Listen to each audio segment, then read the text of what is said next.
O Senhor esteja convosco. Proclamação do Evangelho de Jesus Cristo segundo Marcos. Naquele tempo, Jesus subiu ao monte e chamou os que ele quis, e foram até ele. E então Jesus designou 12, para que ficassem com ele e para enviá-los a pregar, com autoridade para expulsar os demônios. Designou, pois, os 12: Simão, a quem deu o nome de Pedro, Tiago e João, filhos de Zebedeu, aos quais deu o nome de Boanerges, que quer dizer filhos do trovão, André, Filipe, Bartolomeu, Mateus, Tomé, Tiago, filho de Alfeu, Tadeu, Simão, o cananeu, e Judas Iscariotes, aquele que depois o traiu. Palavra da salvação.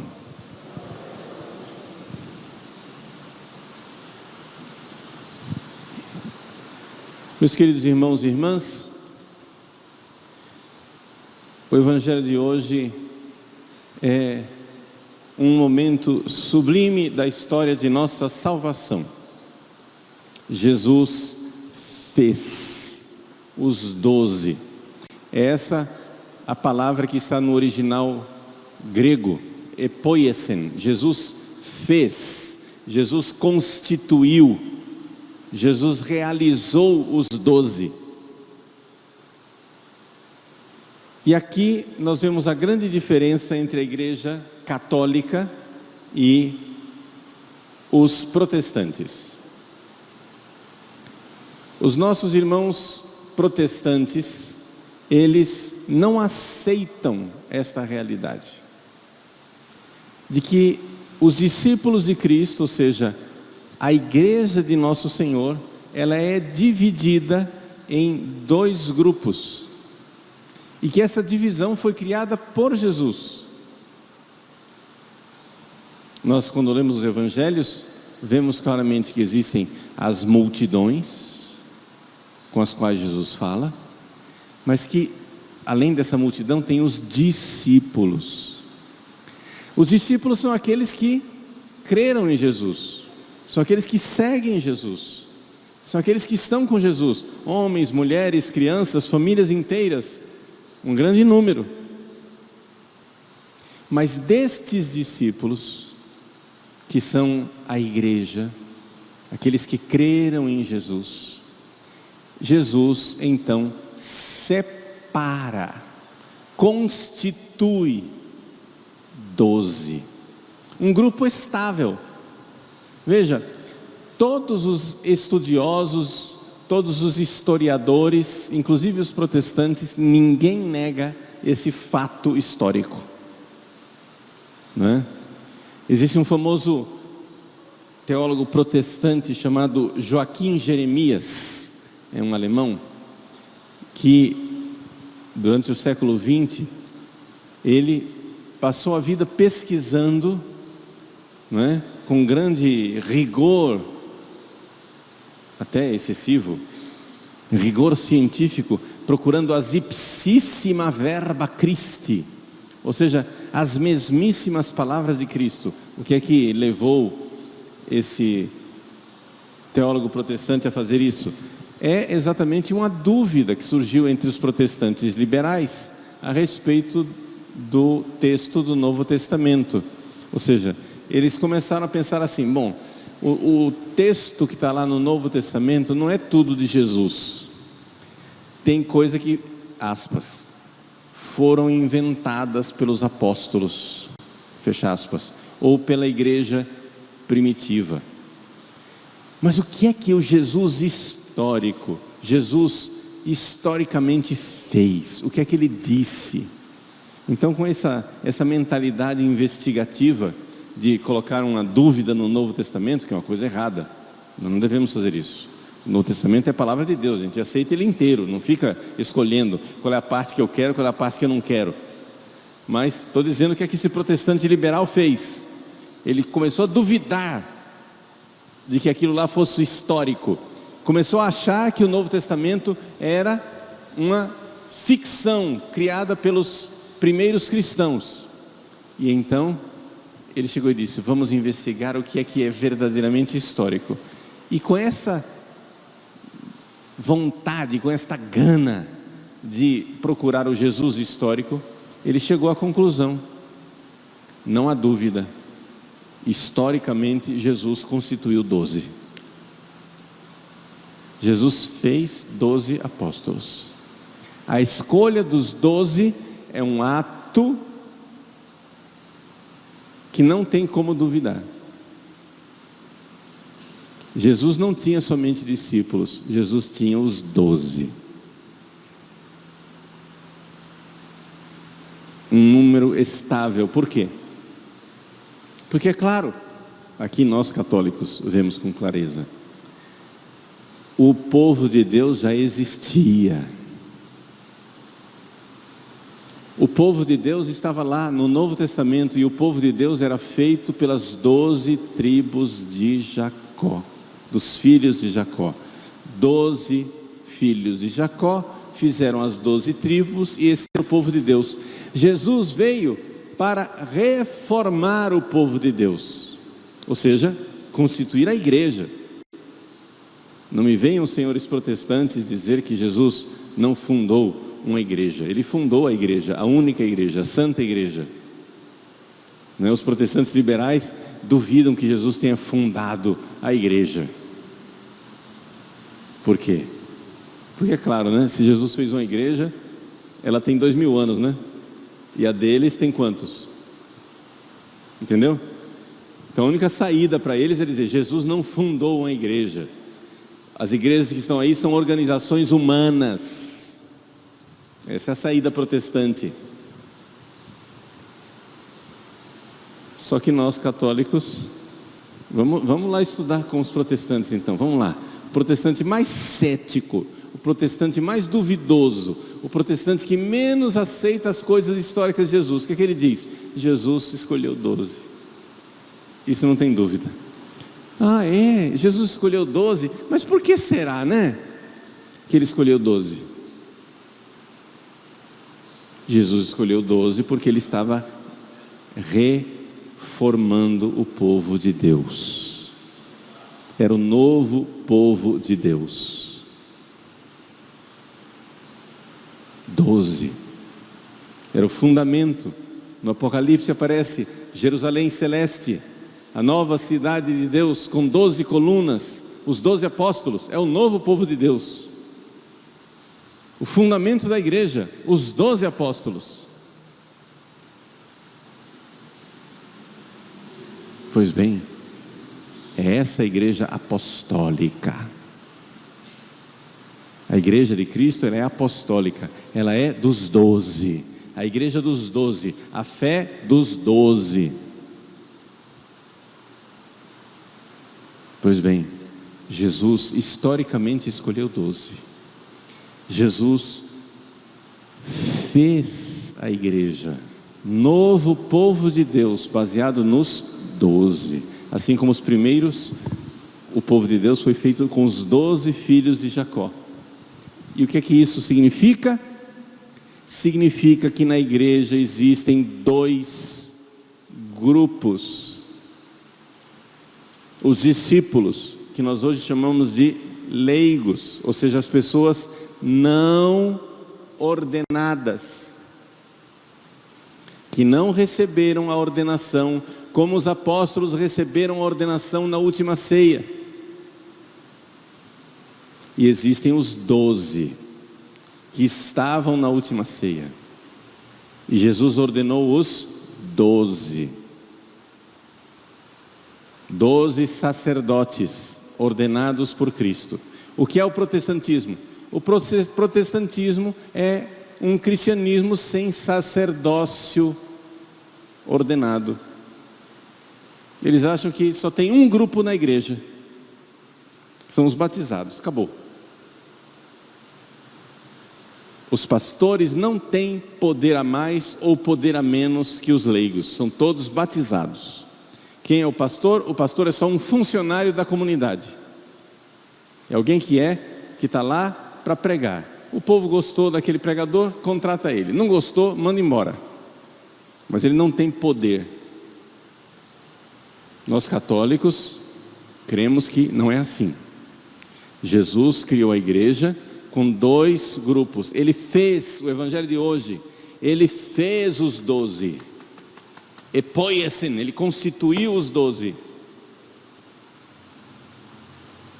Ele criou esse grupo. Ele criou os ministros ordenados.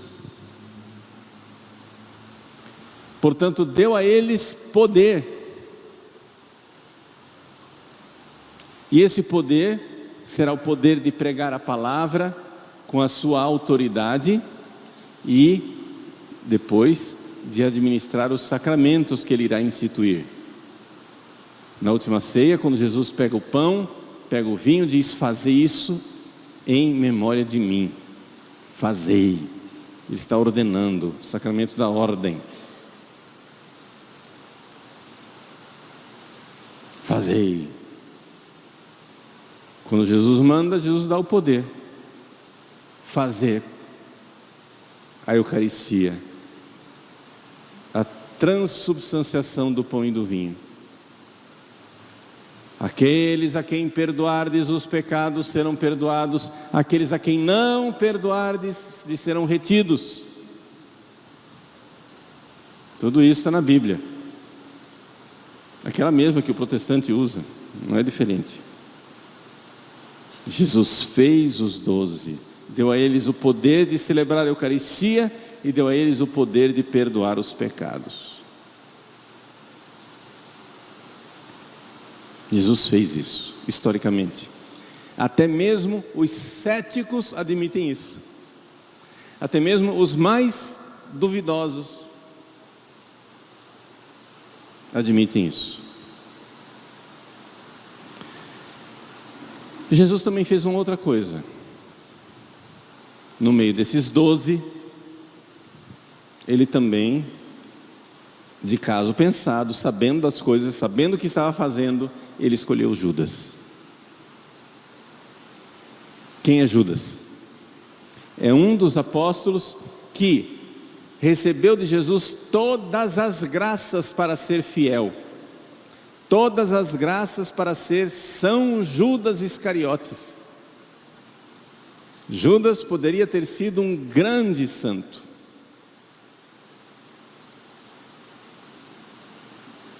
No entanto, não correspondeu a essa graça. Então aqui, uma grande misericórdia de Jesus para conosco. A misericórdia de ter escolhido Judas, para que nós não nos escandalizássemos quando no futuro a igreja tivesse a dificuldade dos maus pastores, a miséria dos maus ministros, a miséria dos maus sacerdotes. A igreja sabe desde o início que existem pessoas como Judas, que é possível que haja maus ministros, maus padres, maus bispos, maus papas. A igreja sabe disso desde o início. Não nos deve escandalizar isso. E Jesus, com grande caridade, fez isso. Ele escolheu Judas exatamente para iluminar a nossa história, para que ninguém depois diga: a igreja deu alguma coisa gravemente errado, porque Jesus escolheu apóstolos puríssimos e santíssimos, e a igreja estragou tudo, e agora apareceram os maus padres. Não, Jesus já colocou desde o início, eu vou constituir os 12, eu vou constituir os 12 apóstolos, e vai ter gente que vai pisar na bola. Vai ter traidores, sim. Olhem a história da igreja. As grandes heresias foram todas elas, na sua imensa, esmagadora maioria, inventadas por bispos. Algumas por padres. Heresia feita por leigos, raras, muito raras. Muito raras. As grandes heresias, as grandes desgraças, os grandes cismas, os grandes conflitos, os grandes escândalos da igreja foram feitos por pessoas ordenadas. Não estou dizendo isso para diminuir a nossa fé nos homens ordenados, exatamente o contrário, para crer neles. Nós vimos na primeira leitura, Davi tem lá Saul, que é o rei ungido de Deus. Davi sabe que Saul é injusto. Davi sabe que Saul está tentando matá-lo injustamente, que Saul está pecando. Davi sabe disso. Mas é Davi quem diz no Salmo: Nolite tangere Christos meus, não toqueis nos meus ungidos. E por isso Davi não toca em Saul. Ele corta um pedaço do manto, mas não toca em Saul. Poderia tê-lo matado, e teria sido justo matar Saul, porque é justo matar o injusto agressor. Se tem uma pessoa que está injustamente querendo me matar, eu posso me defender, legítima e proporcionada defesa. Ele quer me matar, eu me defendo e mato ele. Chama-se legítima e proporcionada defesa. Davi poderia ter, por legítima e proporcionada defesa, matado Saul.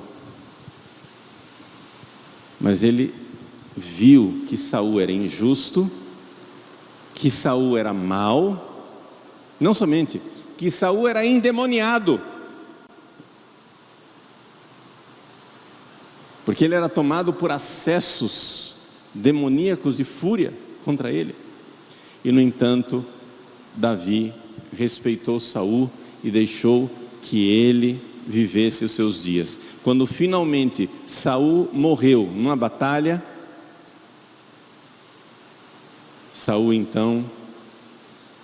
Davi então fez grande luto e grande pesar pela morte do ungido do Senhor. E fez cânticos de luto, elegias,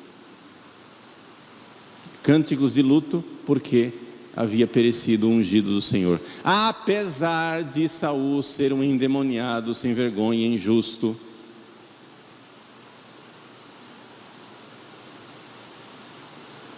qual é a atitude católica diante dos ungidos de Deus?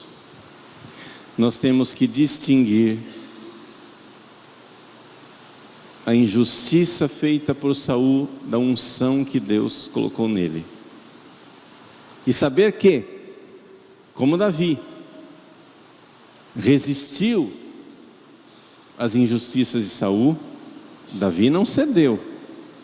Não foi lá colaborar com a injustiça de Saul. Não, ele resistiu. Assim como Davi resistiu às injustiças de Saul, ao mesmo tempo respeitou Saul até o fim.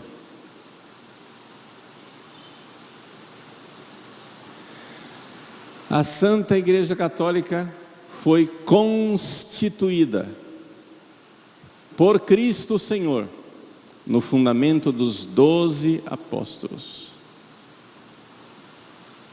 E Judas permaneceu apóstolo até o fim, até que ele mesmo tirou sua vida. E aí então a igreja escolheu Matias para substituí-lo, para que em Pentecostes estivessem novamente os 12, para receber o Espírito Santo, e ali o início da vida da igreja.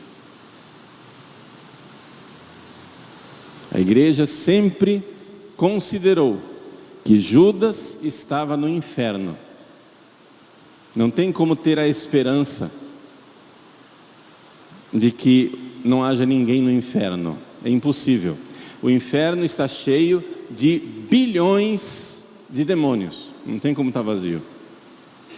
A não ser que agora a gente diga que os demônios não existem. O inferno está lotado, cheio de bilhões de demônios. Essa é a fé da igreja. E a igreja sempre considerou que existem pessoas no inferno, e uma delas é Judas. E que Judas está no lugar mais profundo junto com Satanás. Porque assim como Jesus o elevou a uma grande honra para que ele fosse para o céu, assim também o pecado dele foi maior do que todos e se precipitou no mais baixo inferno. E portanto Judas está no inferno. A própria Sagrada Escritura chama ele de filho da perdição. Se ele é filho da perdição, é porque ele está perdido. Ele é o filho da perdição. E portanto, nós que cremos na Santa Igreja Católica, cremos na unção dos seus ministros. Rezamos por todos os sacerdotes ordenados, para que Deus os mantenha firmes na fé, e aqueles que precisam ser convertidos se convertam, para que não tenham o fim de Judas. O inferno de um padre, de um bispo ou de um papa é um inferno muito cruel, porque eles foram grandemente eleitos, e por isso grande é a sua perdição. Rezemos, rezem por mim, para que eu não me perca, para que eu não seja tomado de soberba, e comece a inventar uma religião que não é a de Cristo, e pregar uma fé que não é a católica. Não, nós precisamos, com Davi, estar unidos num só povo de Deus, sem tocar os ungidos, sem agredi-los, resistindo às injustiças quando elas acontecerem, mas com profunda piedade filial. A piedade dos filhos que reconhecem a unção do Pai. Rezar muito, crer muito, amar muito. Porque Deus fez sua igreja e constituiu os 12. Não somos protestantes. Essa é a fé da igreja, una, santa, católica e apostólica. E nessa fé nós queremos viver e morrer.